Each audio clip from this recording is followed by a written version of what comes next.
परमेश्वर ने मुझे मेंटली अपसेट के अटैक्स से गुजारा, इतना लो कर दिया कि मुझे मालूम था कि मैं जीरो करके उसके बाद परमेश्वर ने अपनी बाइबल मुझे दी, ताकि जब मैं वचन को सुनाऊं तब मुझे ये मालूम हो कि इसमें मेरा कोई लेना देना नहीं है, इसमें मेरी कोई ताकत कुव्वत, मेरी बुद्धि बल शक्ति नहीं है, बिकॉज टोटल जीरो माइनस होने के बाद परमेश्वर ने ग्रेस मुझे दी। और इसीलिए ताकि जब मैं ये वचन को सुनाऊं, तब जब मैं प्रीच करूं तो मुझे मालूम हो कि ये मेरी बुद्धि और शक्ति से नहीं बल्कि ग्रेस से हो रहा है। और यहां पर भी परमेश्वर कह रहा था कि इतने लोगों को तू लेके जा रहा है, ये लोग समझेंगे कि अपने भुजबल से ये जीते हैं, तो इनको कम कर। तो उसने जाके प्रचार किया कि जो कोई तुम में से डरता हो वापिस चला जाए। 3 आयत में लिखा तो कहता कि 22,000 लोग लौट गए, यानी 32,000 थे और 10,000 रह गए। परमेश्वर ने कहा अभी भी ज्यादा है, इतने लोगों से भी मैं तुझे जितवा नहीं सकता। कहता अब जाके नाले में चला जा, अब मैं उसे परखूंगा। और बाइबल क्या कहती है कि वह सोते के पास नीचे गया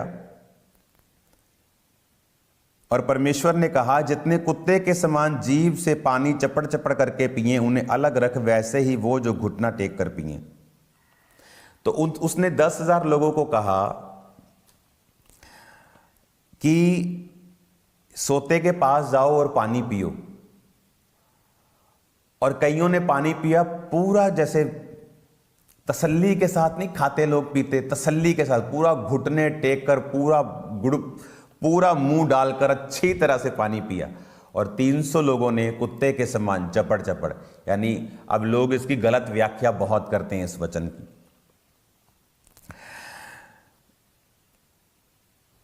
जब उन्होंने कुत्ते के समान चपड़ चपड़ पीने का मतलब कि उन्होंने पानी भी पिया और वो अलर्ट भी थे कि उनके आसपास क्या हो रहा है। अगर आप कुत्ते को पानी पीता हुआ देखें तो वो जब पानी को पीता है तो वो इधर उधर उसकी पूरी निगाह होती है। अगर आप जानवरों को पानी पीता हुआ देखें तो उस सोते में जहां मगरमच्छ होते हैं वो पूरी, अगर आप शेर को भी पानी और चीता को भी कभी पानी पीते हुए देखें, मैं बचपन से बहुत डिस्कवरी वो चैनल मुझे बहुत देखने का शौक था जानवरों का, तो अगर आप देखेंगे तो वो बहुत अलर्ट होकर पानी पीते हैं कि अगर उन पे अटैक हो उनके पास समय हो वापस मुड़ने का। लेकिन जो लोग घुटने टेक कर ऐसे पानी पिया कि अगर उन पे अटैक होता है उनके पास कोई चांस नहीं है बचने का। तो गिदोन को भी रीजन चाहिए था कि किस रीजन से तुम उनको बोल दोगे कि भाई तुम नहीं जाओगे, तुम जाओगे, तो वहां लड़ाई झगड़े का कारण बनता। तो उसको जेन्युइन रीजन चाहिए था। तो पहला रीजन उसने निकाला कि जो लोग तुम में डरते हैं वापिस चले जाओ। देखो भाई, अब पूरी बात यहां नहीं लिखी, वो हो सकता है उसने कहा देखो भाई तुम्हारे छोटे छोटे बच्चे हैं, तुम मर भी सकते हो, बच्चों को कौन संभालेगा, तुम्हारी वाइफ विधवा हो जाएगी, तुम्हारी मम्मी रह जाएगी, बाप देखो तुम्हारा बीमार है। तो कई तरह की बातें इमोशनल उसने की होंगी। तो वो कुछ वापिस चले गए। वो ऐसे नहीं कहता कि हाँ अभी तुम जाओगे तुम नहीं जाओगे, बोलेंगे कि मैं क्यों नहीं जाऊंगा, या वो क्यों जाएगा, या मैं क्यों नहीं जाऊंगा, या मैं क्यों जाऊं। तो इन बातों से बचने के लिए परमेश्वर अपने अगुओं को बुद्धि भी देता है। हालेलुया। तो ये बुद्धि परमेश्वर ने उसको दी जो अपने कुल में सबसे कंगाल और अपने कुल में सबसे छोटा था। तो आप इमेजिन कर सकते हैं कि एक व्यक्ति को परमेश्वर एक नीची जाति से, नीचे लेवल से, बीमारी से, किसी को नीची जाति से, किसी को नीची बीमारी से, जातियां भी हम ही ने बनाई हैं, लेकिन जो इस दुनिया की पॉइंट ऑफ व्यू से मैं आपसे बात कर रहा हूं, गरीब, तुच्छ, बीमार, पागल व्यक्ति, उनको परमेश्वर चुनता है अगुवा होने के लिए, ताकि जब वो अगुवाई करे और उसकी अगुवाई में इतने बड़े बड़े काम हो, उसको ये मालूम हो कि ये मेरी बल और कुव्वत और शक्ति से नहीं हो रहा है, इसका कारण परमेश्वर है। और जब उन लोगों को जिनकी अगुवाई गिदोन कर रहा था, तो वो ऐसे ही लोगों को वापस नहीं भेज सकता था। अब 10,000 रह गए, 22,000 चले गए। अब 10,000 में भी परमेश्वर कह रहा है ये बहुत ज्यादा, ये लोग समझेंगे कि हमारी बल और ताकत से हम जीते हैं। अब नीचे सोते में ले जाओ और सबको बोलो पानी पियो, और जो घुटने टेक कर पिए, यानी जो आराम से अलर्ट होके बिना किसी अलर्टनेस के पिए, उनको निकाल दे। उनको बोल के तुम अलर्ट नहीं थे, लेकिन जो कुत्ते के समान चपड़ चपड़ पिए, जो इधर भी देख रहे उधर भी देख रहे, पानी भी पी रहे हैं, जो जिनको मालूम है पूरी परिस्थिति का, अटैक के बारे में, उनको चुन। तो वो 300 व्यक्ति निकले। इसकी राइट व्याख्या वचन की ये है। और जब उन 300 व्यक्तियों को चुना गया, जब यहोवा ने 7 आयत में लिखा, गिदोन से कहा, इन 300 चपड़ चपड़ पीने वालों के द्वारा मैं तुमको छुड़ाऊंगा और मिधानियों को तेरे हाथ में कर दूंगा, और अन्य सब लोग अपने अपने स्थान को लौट जाएं। और अब जब इस वचन को हम पढ़ते हैं, इसमें हमें यह समझ आती है कि परमेश्वर ने कहा कि इन 300 जो चपड़ चपड़ करके पानी पी रहे हैं, इनको अलग कर ले। और आगे की अगर आप इनको पढ़ेंगे, स्टडी को अगर आप करेंगे, तो किस तरह से परमेश्वर ने उसको खाली घड़ा दिया, गिदोन ने नरसिंगा दिया, उसने उन्हें अपने घड़े को तोड़ा जाने से पहले। तो ये स्टोरीज आप खुद भी स्टडी करेंगे और खुद भी पढ़ेंगे, ताकि आपको खुद भी बाइबल के साथ जुड़ाव और इसकी महत्वता जो है हमेशा मालूम हो।